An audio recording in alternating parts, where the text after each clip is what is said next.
Good morning mga amiga! Nandito tayo sa bukid. Kami ay naglalakad, nagja-jogging. Kasi yung anak ko ay kailangan niyang mag-jogging dahil puro siya upo sa kanyang trabaho. Upo lang maghapon. Mag-umpisa siya ng 7 hanggang 3. Kaya kailangan niyang mag-jogging, magpapawis, sa magbilad sa init kasi hindi naiinitan. Walang vitamin sa init mga amiga. Kaya nandito kami.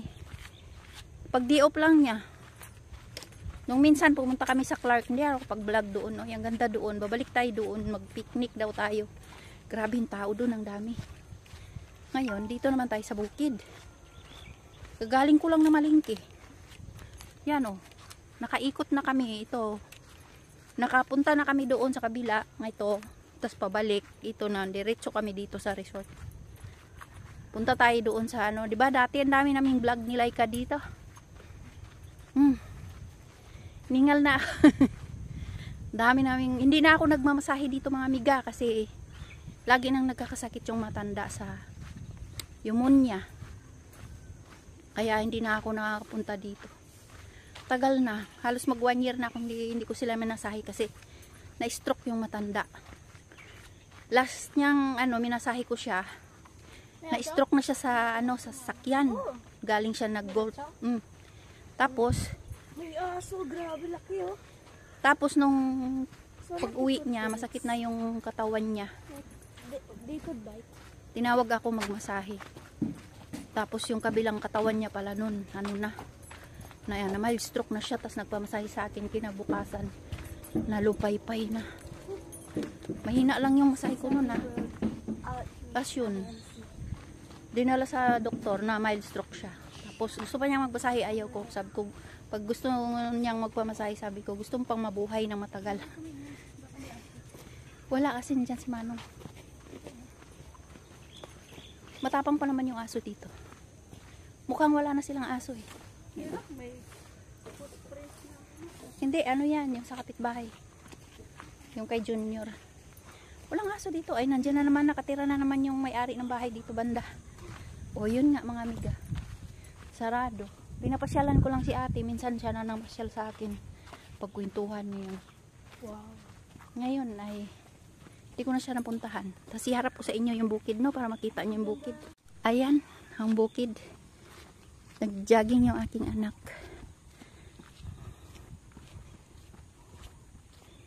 Tapos dito sila ni ate. Diyan ko nakita ang kapre. Kapre. Diyan, maraming nakatira dyan mga amiga. Ang dami dyan mga hindi natin nakikita mga amiga, pero ako ay nakakakita. May bata doon sa bahay nila. May lalaki doon sa hagdan na hinila yung aking pantalon pag nalit ako magmasahe noon. Ang dami mga amiga. Tapos hindi sila naniwala yun. Nagpakita din sa kanila. Gumagaya. Ay, may kangkong. Kangkong, oh. Sarap manguha ng kangkong. Pispan po ito. Hindi na, dati po may-ari ito ng may-ari ng resort. Sa kanila yan, binintanan niya. Pati yung doon, sa kanila din, bininta na din kasi. O, tara na. Balik na. Ay, may isda, oh. Yan, pag nag-harvest dyan mga amiga, nagkakaroon din ako. Binibigyan ako nung may-ari ng resort. Yan, daming kangkong. Ay, wag. Ayan, lumapit nga sa akin. Tignan mo, ang lalaki. Ako, Tamo, lapit tayo. Uy, ang dami isda.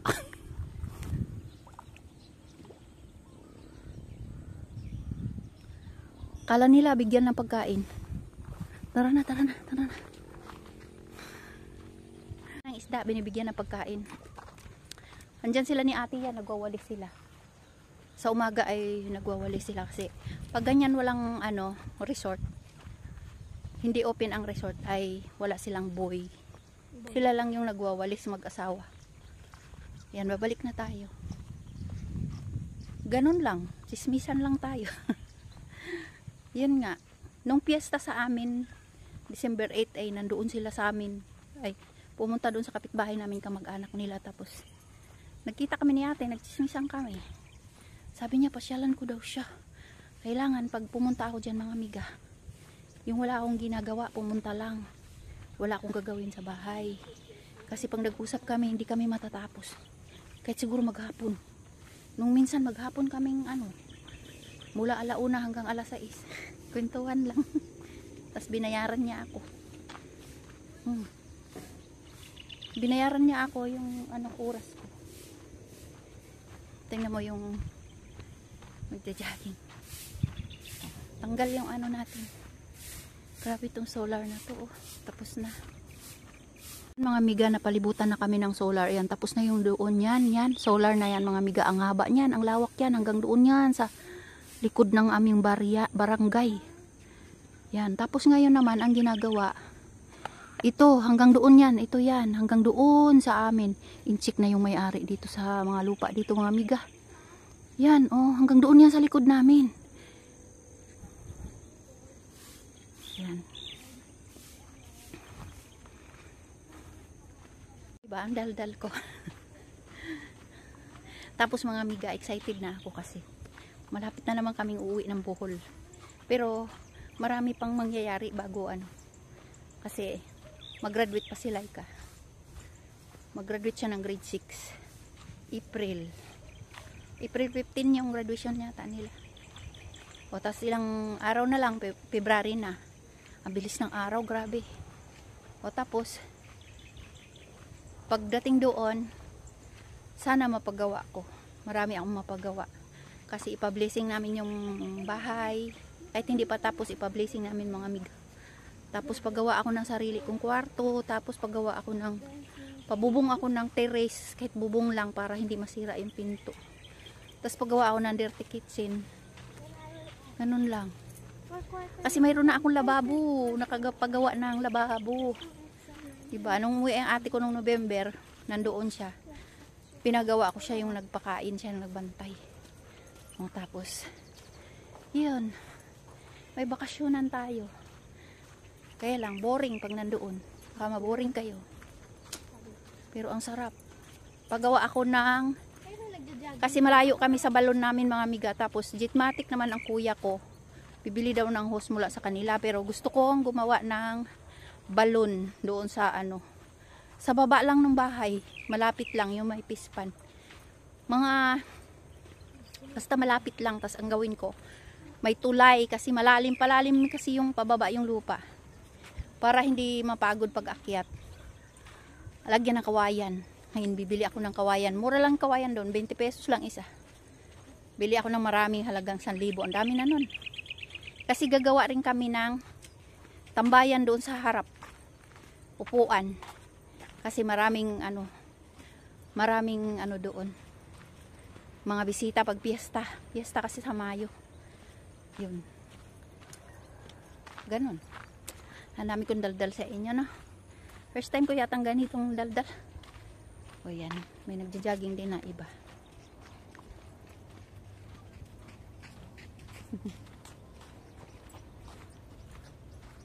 Maraming nagja-jogging dito.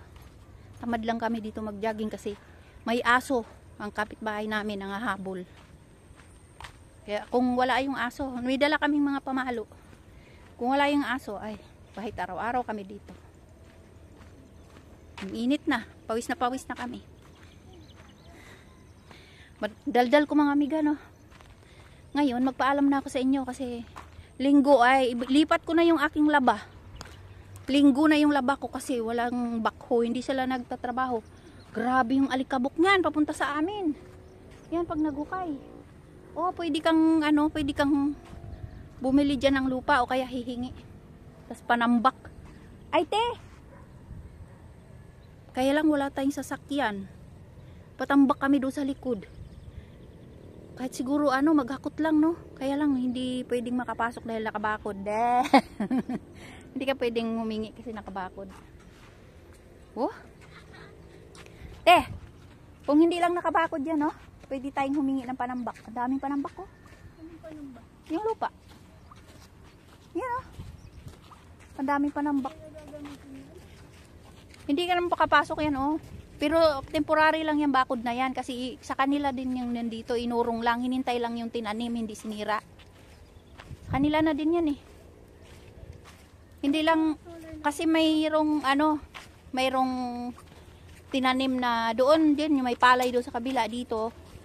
Pag na-harvest na yung ano na yan, pag na-harvest na yung ano na yan, sabi nila, mais, kasi may tanim na mais mga amiga. Pag na-harvest na yan, iurong na din yung bakod nila na bakal. Tapos, ang gawin yan ay bubuldusin na naman yan. Sabi, yung kawayan daw, hindi tanggalin. Buti naman. Kasi kung tinanggal yan, wala, mainit kami mga amiga at saka ano, yung hangin diretso sa amin. Pag bumagyo, diretso sa amin. Eh, yung malaking tulong niyang kawayan na yan sa amin. Pag bumagyo. Hindi kami diretso yung ano. Tsaka malamig yung kawayan na yan. Kaya, buti na lang, hindi tinanggal. Yun lang. Sabi ko, magpaalam ako eh. Dito kayo. Mag-picture kami mga amiga.